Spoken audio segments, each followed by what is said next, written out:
This is the Rivian R1S. It is the very first to market full-size 3-row family-focused SUV from Rivian.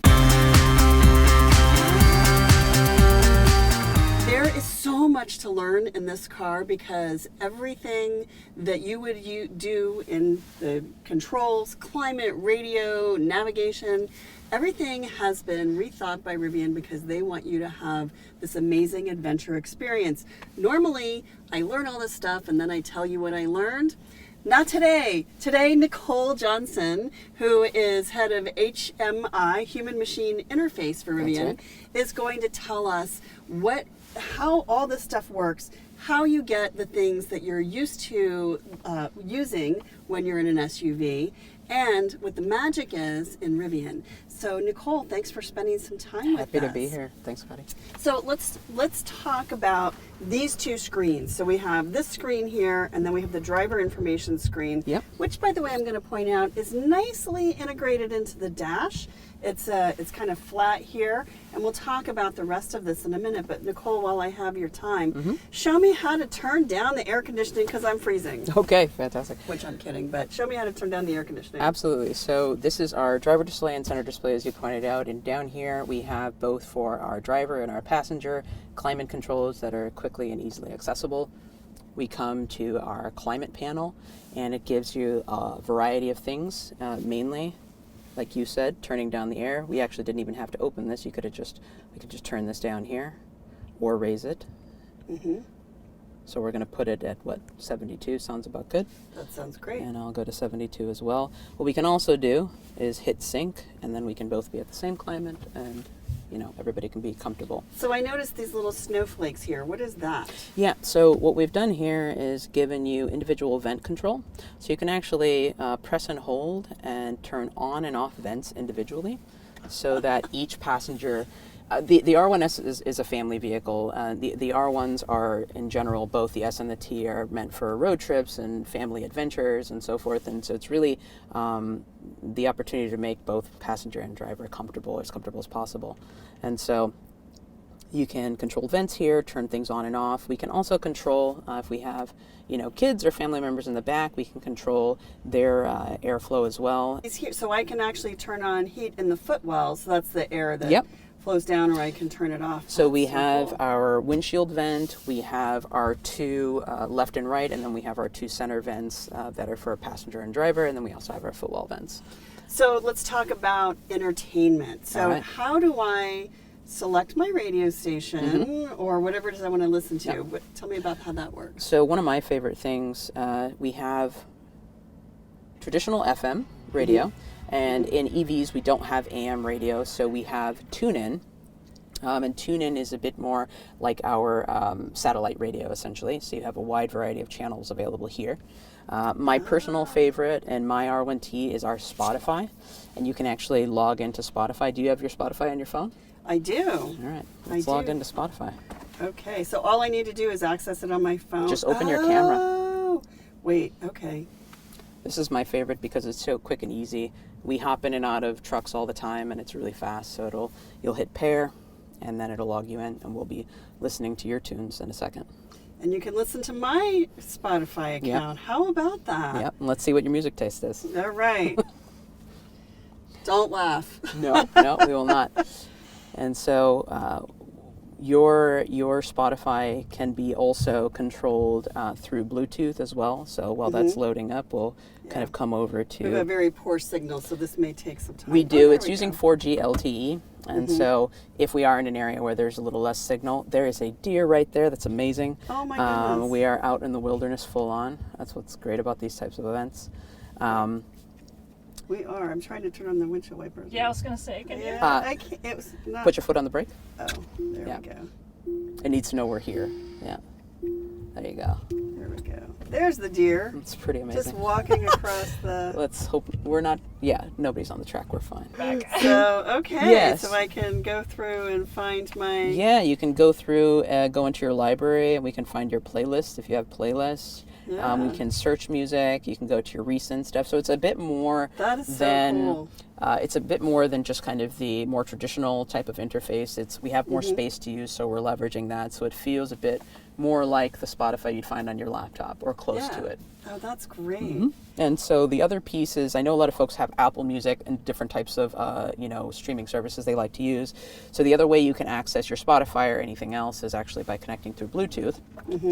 So I would just go to Bluetooth here. We can add a device here. And add the device, yes. And, So, yep. now it's searching. Yep, it'll be the same. Take a second. Oh, there it is. Oh, no, I got the camp speaker. Wait. Oh, we do. We also Rivian have a camp speaker. What the heck is a camp speaker? A camp speaker. So when we talk about entertainment in the vehicle, we're talking Spotify, TuneIn, FM radio, but entertainment outside the vehicle, it's pretty cool that we can put this on a picnic table, at our campsite and actually connect this via Bluetooth. So show my friends here. It's got this like blue light. It's got the Rivian logo. It actually has different colored lights that you can actually use as kind of mood lighting at your campsite. I like it. Yep. Yeah, my kids are going to steal that from me. I'm never getting it back.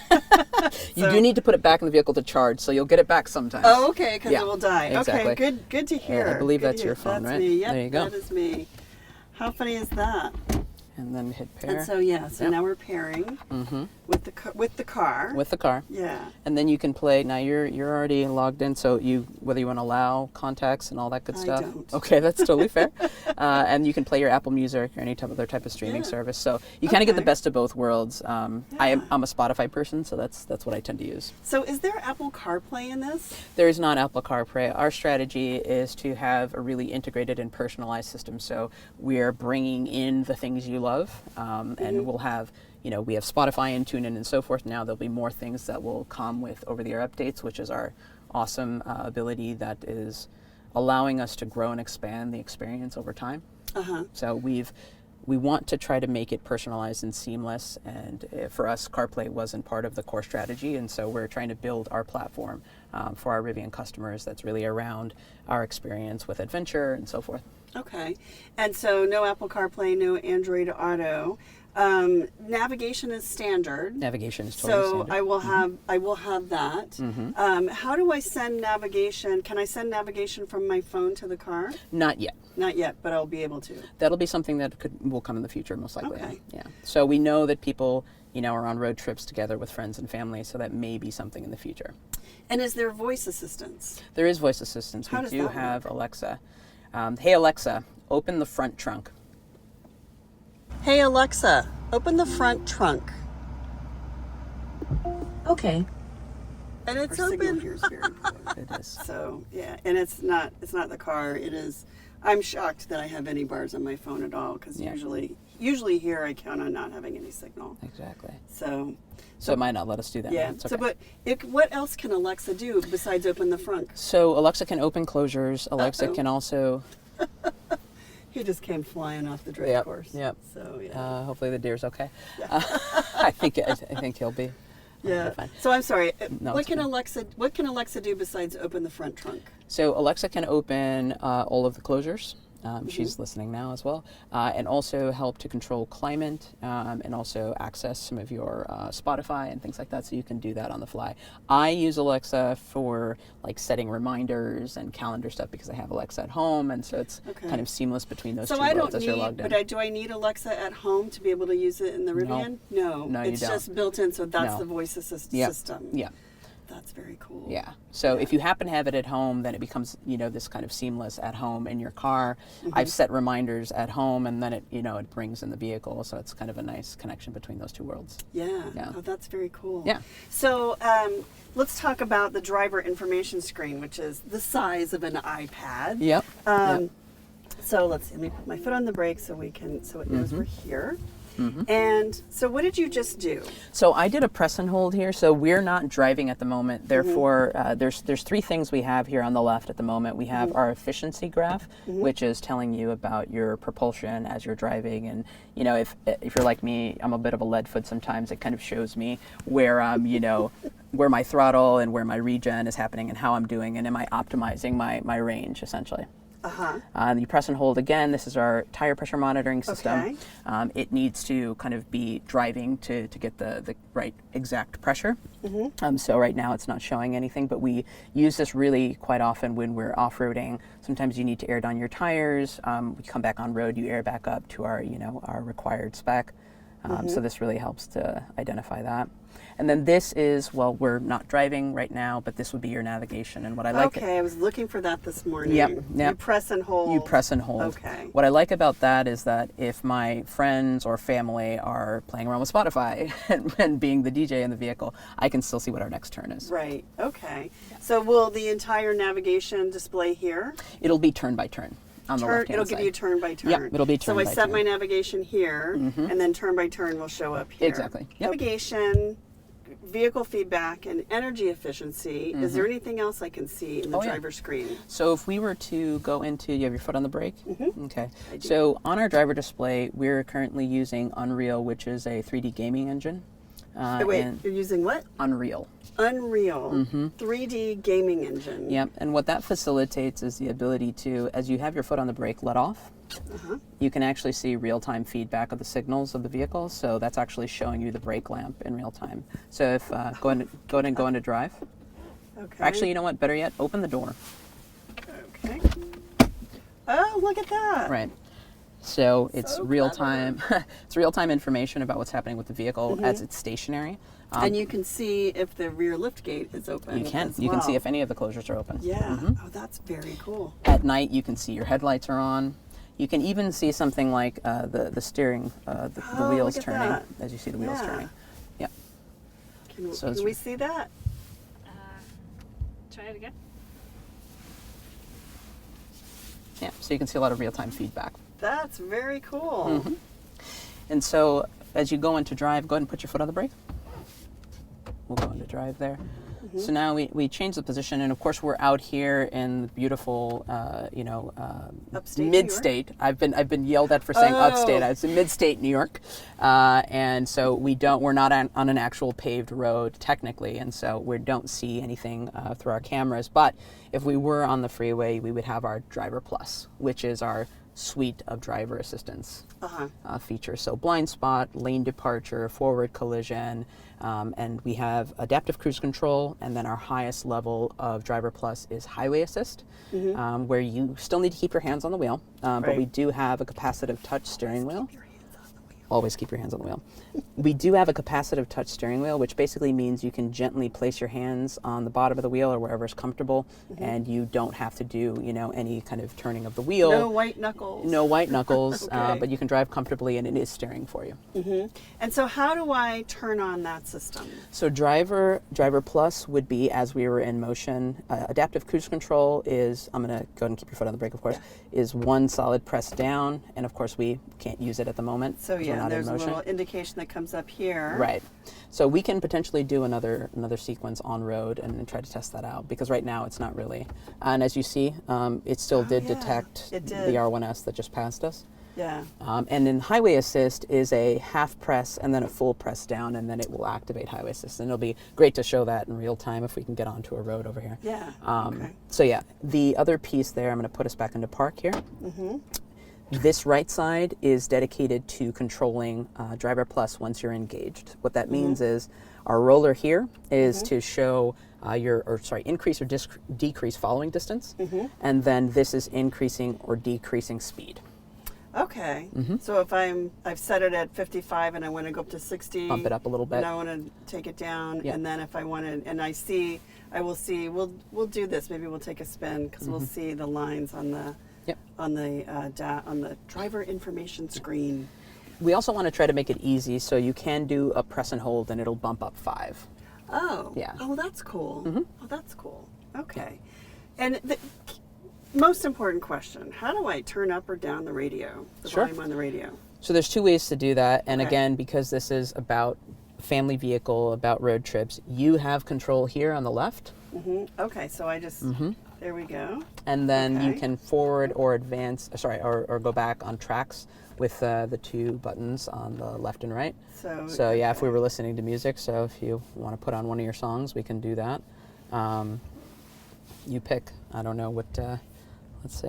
I'm going to go with I that see, one. yeah. So you can go ahead and turn it up. I think it's pretty low right now. Yeah. There you go. Yep. It's my work music. Yep. And then what you can also do is a press and hold on that scroll wheel, and it'll pause it. I think Alexa intervened here. Oh, yes, she did, didn't Yeah. she? Do a quick press. There we go. Ah, there we go. Pause it. I was holding it too long. Oh, no worries. All good. And then how do I change the volume here? So that's closer to my side. Tap it. Oh, okay. Right. Tapping So the this is speaker. really not for me exclusively. Of course, you can always reach over, but this is for passenger side, so you can do a kind of a press and drag up and down. Uh-huh. And then if something's going on, we need to mute it quickly, we can drop it down. And, yeah. Very cool. So your job is human-machine interface. What does that mean, human-machine interface? It's a part of vehicle user experience, so I'm a part of a broad team. There's 9 people on my team that focus on helping to translate our UX concepts into implementable features. So it's a lot of working with the signals, the electrical control unit signals, and figuring out what's available for us right now, what can we do in 3 months, 6 months, a year from now, because one of the best parts of our vehicle that I think is most interesting and compelling is that we can do these over-the-air updates that I was talking about.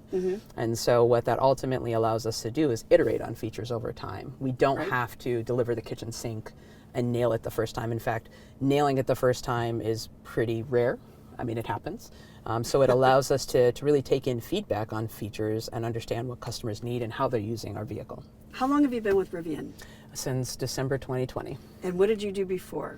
I was at a German global innovation firm called Icon Mobile, and they had a sister company called Icon In-Car that specializes in automotive user experience. So.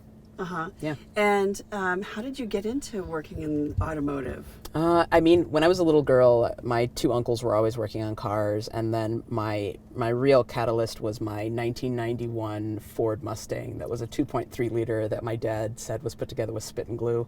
And he told me not to buy it, but he was like, if you're going to buy it, you got to figure out how to fix it. And I think in hindsight, he meant go get a job and go, get it paid to get fixed. And I went to the auto parts store and I bought a manual and some tools, and when the alternator went out the first time, I did that. And so that was kind of my catalyst into automotive. And then I went to automotive school out in Arizona, and the rest is history. So.